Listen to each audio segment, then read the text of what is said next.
Nepotism baby, nepo baby அப்படின்னு அதை சுருக்கி nepo baby, nepo baby NEPO அப்புறம் பேபி போட்டுக்குவாங்க. நெப்போட்டிசம் பேபி அது நெப்போ பேபினா நம்ம எந்த அரசியல் கட்சியையும் எந்த தலைவர்களையும் அவங்க குடும்பத்தை யாரை பற்றியும் சொல்ல தேவையில்லை. நம்மளை சுற்றி நடக்கிற அரசியல் கன்றாவிகளை பார்த்தீங்கன்னா தெரியும். லட்சக்கணக்கான கோடிக்கணக்கான மக்கள் தொண்டர்களா வாக்காளர்களா அவங்க பாடுபட்டு ஒரு கட்சியை வளர்த்துருப்பானுங்க. வாழையடி வாழையா தாத்தா காலத்திலேருந்து பேரன் கொள்ளு பேரன் வரைக்கும் அதை எப்படி கொண்டு வரணுமோ அதை கொண்டு வருவாங்க. தகுதியெலாம் அங்கே கிடையாது.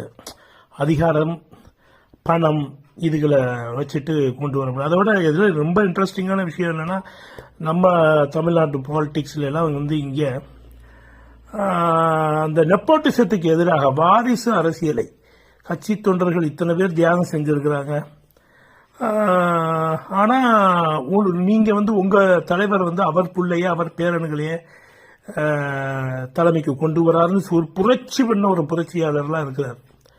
அவர் கடைசியில் பார்த்தா அவர் பிள்ளைய கட்சிக்கு கொண்டு MP ஆக்கி இது சாபக்கேடு. நம் நாட்டின் அரசியலில் ஒரு பெரிய சாபக்கேடு.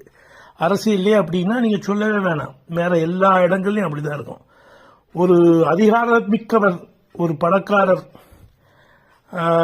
ஒரு செல்வந்தர், காலங்காலமாக பாரம்பரியமாக ஒரு தகுதியில் ஒரு கிராமத்தில் ஒரு ஊரில் இருப்பவர் அடுத்து அந்த பதவிக்கு ஒரு தகுதியானவரை கொண்டு வருவதை விட அவருக்கு பிறந்த பிள்ளை என்பத காரணத்திற்காகவே அல்லது அவர் பிள்ளைக்கு பிறந்த பிள்ளை என்ற காரணத்திற்காகவே சொந்தம் என்ற காரணத்திற்காகவே மனைவி வழியில் கணவன் வழியில் மனைவியின் சகோதரன் வழியில் இப்படி இவர்களுடைய உறவில் வந்த பிள்ளைகள் என்ற காரணத்திற்காகவே பதவிகளை தூக்கி கொடுப்பது, அதிகாரத்தை கொடுப்பது, அவர்களை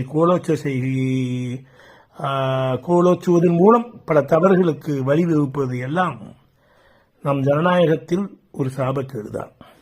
அந்த சாபக்கேட்டினை ரத்தின சுருக்கமாக சொல்வதற்கு பயன்படுகிற வார்த்தை தான் நெப்போட்டிசம்.